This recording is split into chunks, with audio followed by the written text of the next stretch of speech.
Good morning. T is mandatory. कहीं भी चले जाओ, टी साथ में होता ही है, टी कॉफ़ी। ये वाला पोर्टेबल यूटेंसिल है, तो ये लेके फिर मैं ट्रैवल कर सकती हूँ। लाइट वेट है ना, तो स्टोव भी होता है, पर फ्लाइट में फ्लाई करते टाइम सिलेंडर नहीं ला सकते, तो सिलेंडर जहाँ जाते वहाँ से ले सकते। जैसे ये ऐसा किट वगैरह मिलता है लाइट वेट यूटेंसिल्स का, तो वी कैन कैरी एंड अच्छा हो जाता है। क्योंकि हर जगह टी अच्छी भी नहीं मिलती है इंडिया छोड़ के। जैसे इंडिया में इजी अवेलेबिलिटी है ना टी की, वैसे वो सैशेट वाली टी मिलती है, प्रीमिक्स वाली। और कॉफ़ी भी इतनी बढ़िया नहीं मिलती, तो टी या कॉफ़ी के लिए बेस्ट है।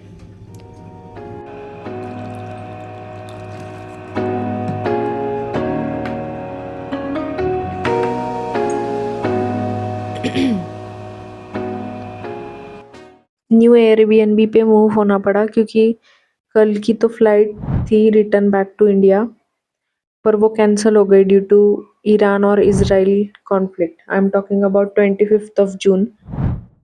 तो मिडल ईस्ट में वही सब माहौल था, इसलिए एयर स्पेस शट कर दी थी उन्होंने फॉर सेफ्टी रीजंस।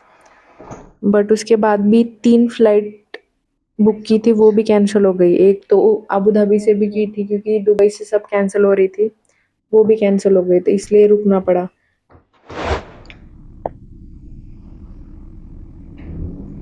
अभी जस्ट डिनर हुआ, सोचा थोड़ा सा टहल लूँ आजू बाजू का एरिया।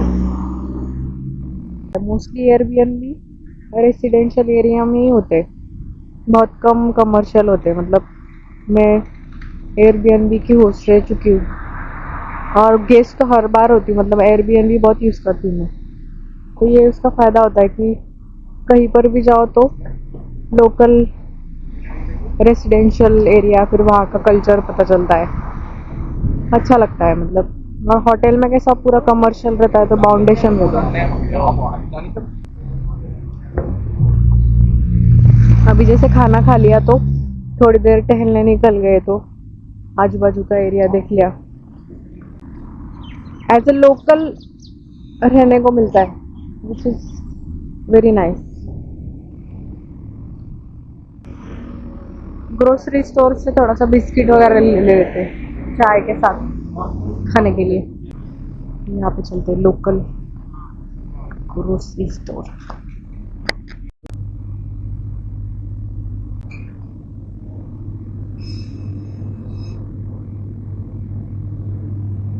वेजिटेबल्स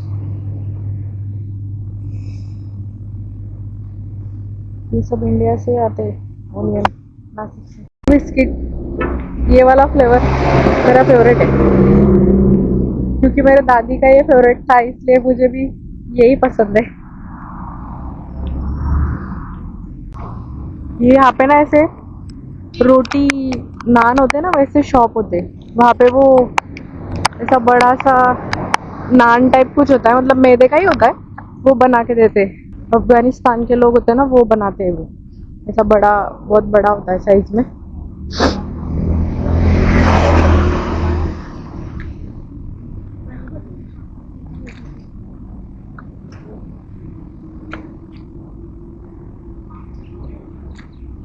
डॉट चैलेंजर, पता नहीं क्यों, पर ये गाड़ी थोड़ी अच्छी लगती है मुझे। मतलब ऐसा स्पेसिफिक कुछ एक्सप्लेनेशन नहीं है, क्योंकि मैंने अभी तक चलाई नहीं है, बस सुना है। शायद फास्ट एंड फ्यूरियस की वजह से हो, या पर मोस्टली उसकी लुक पसंद है मुझको। जो उसकी लुक आती है ना, एकदम ऑथेंटिक अरेबिक घर है। बीच बीच में मेरी थोड़ी सी मराठी निकल सकती है, तो समझ जाना, क्योंकि मेरी मदर टंग मराठी है। तो मैं हिंदी इतनी बात नहीं करती स्कूल में, जबकि मेरे स्कूल मेट्स के साथ जितनी होती थी उतनी प्रैक्टिस है मुझे।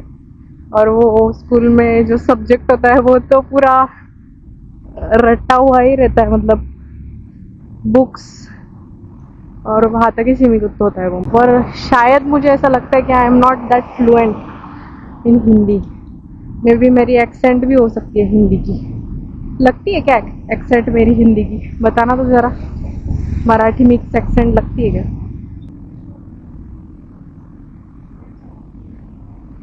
बाप रे, खजूर लगे हैं, देखो। नाइस।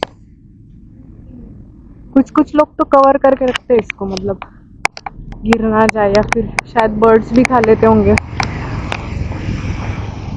खजूर के पेड़ है मतलब ये। वो देखो ऊपर भी खजूर लगे। नाइस। मुझे तो पाम ट्री लगे। 3 days later. Finally heading towards the airport after 3 cancelled flights. ये मिल गई है, पर ये दुबई की से नहीं है फ़्लाइट, ये रसल खेमा से है। ये अनादर इमरेट्स है यहाँ का, तो मतलब सिटी है दूसरी, वहाँ से इंडिया की फ़्लाइट है मुंबई की। So let's go.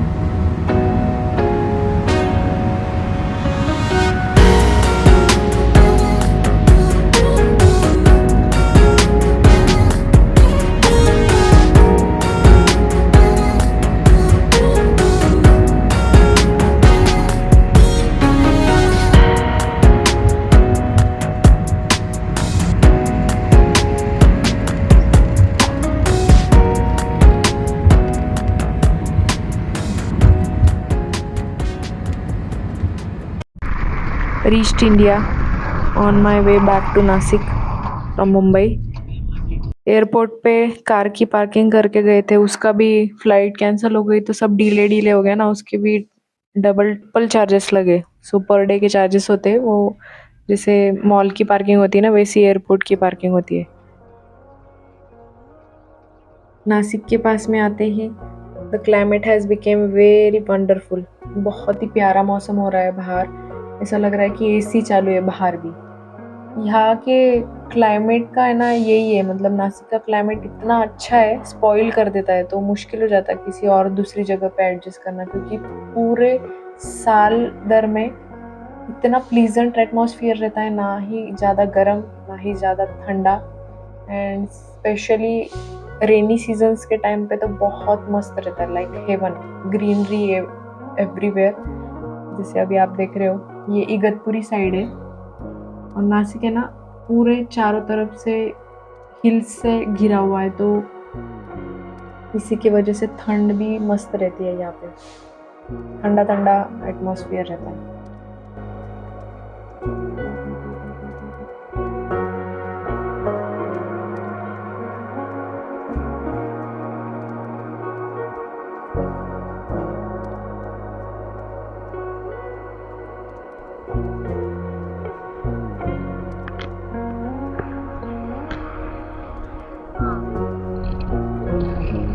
चलो अभी चलते घर पे, मिलते आपसे अगले वीडियो में।